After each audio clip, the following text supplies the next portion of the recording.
Сегодня у нас числится порядка 5 кооперативов на территории муниципального образования. Это, конечно, тоже очень мало.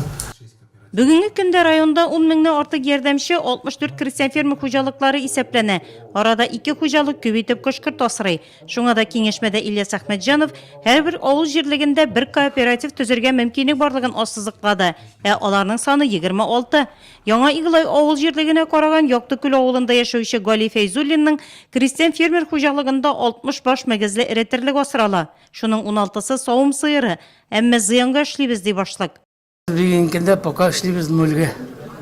Кооператив ачсак енді, ачылып кетсе, мүмкін хөкүмәт ярдәм итсе, алга таба китербез дим.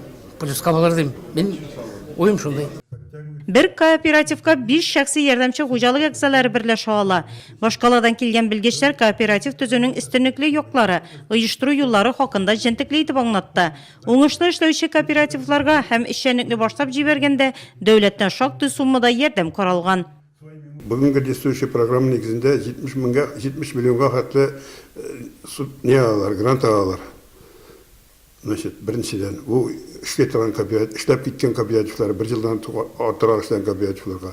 Жаңа ішкен кооперативларға біздің министрінің өзінің бір тәқдемі біле шықтенді, ол тәқдем қадыр комбинация документлаштырылды.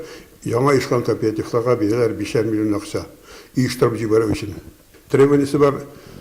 Ondan artık kişi olarak da işçilerin kooperatifte iş vakitte bu işkan kooperatif 5 yıl devinde işlerge değiş. Кооператив әгъзалары мөгезле эретерлек техника сатып ала икән, монда да субсидия кайта. 50% бәясен коопeratif аша хөкүмәт кайтара. Фермерга яңа işkan фермер хуҗалыгына ул кооперативка кирсә, аңа 4 миллион акча бирәләр. Эшләп торган кооперативка 10% аның зарплатасын хөкүмәт каплый.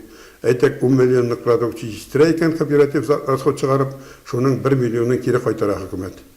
Киңәшмәдә республиканың төрле районнарында уңышлы эшләүче кооперативлар турында фильм күрсәтелде. Соңыннан фермерлар үзләрен кызыксындырган сорауларны белгечләргә юллады.